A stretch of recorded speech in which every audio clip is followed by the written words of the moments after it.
vu que la porno, ça relève de la sphère de l'intime, ben c'est des discussions, c'est une addiction de laquelle on ose beaucoup moins parler à ce moment-là, tu sais, vu le quotidien. Mais donc, l'enjeu, c'était de parler de ça, de voir, bon, ce personnage-là a cette addiction-là qui finit par devenir très importante pour lui, dans le sens que on peut se dire, si on est habitué à en consommer, on peut se dire, ah, c'est peu de choses, là, tu sais, au final. Puis surtout, je tenais à ce que le personnage soit en couple, il est heureux en couple. Sa blonde, elle y pose la question. Elle a une belle ouverture, là, tu sais, elle est très 2025, là, comme partenaire, là. On sent que ça ne dérangerait pas, mais lui s'enfonce dans un mensonge, qui est un petit mensonge au début, mais pour lui qui devient immense, qui refuse de l'admettre. Et c'est là que la dépendance devient problématique, tu sais, dans le manque de communication à travers tout ça. Tu sais. J'ai beaucoup aimé la relation entre les différents personnages. Je me suis retrouvée un peu à certains moments à avoir l'impression un peu de lire du Michel Tremblay, tu sais, dans cette espèce de vrai monde, entre guillemets.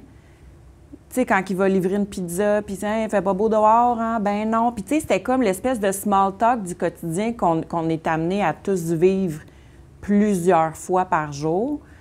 Ça m'a beaucoup parlé. Puis, tu sais, Carl, on parle là, oui, de sa porno-dépendance, mais c'est un gars bien ordinaire, là, qui livre de la pizza pour arrondir ses fins de mois, qui a sa conjointe, qui se pogne des fois avec un monsieur qui... Tu sais, puis ton personnage, Gilles, moi, je l'ai très, très clairement dans ma tête, là, tu sais, la façon que tu le décris.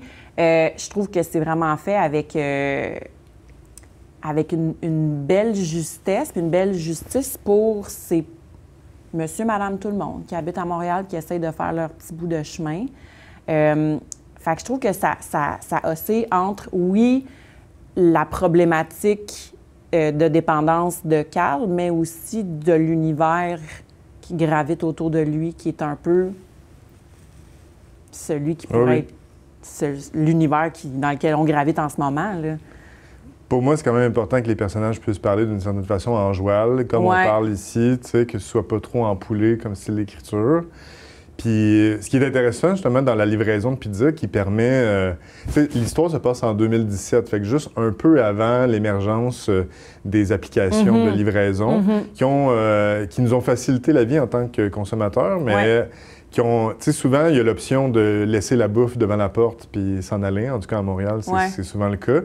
Il y avait quelque chose d'intéressant avec le livreur de pizza, non seulement comme archétype de la porno des années 90, cliché, mais aussi de dire, ben c'était quand même un des seuls inconnus qu'on laissait rentrer chez nous sur une base régulière, puis qu'on faisait beaucoup de small talk avec lui.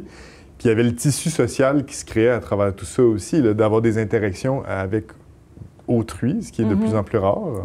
Et d'autant plus dans une tempête, comme on a vécu il n'y a pas longtemps au Québec. Il y a j'écris un moment donné une phrase qui est « Dans les tempêtes, Montréal redevient quelque chose comme un village », qui est une solidarité qui se crée naturellement, que là, tout d'un coup, ben, tout le monde marche dans la rue parce que les trottoirs sont barrés, les gens ont besoin d'aide pour déneiger leur véhicule. Donc, les gens se promènent avec une pelle et ont un élan d'aller vers autrui. Donc, c'était un peu cette volonté-là que la livraison amenait en même temps que la tempête et le gars du peuple là, qui parle comme nous. Là.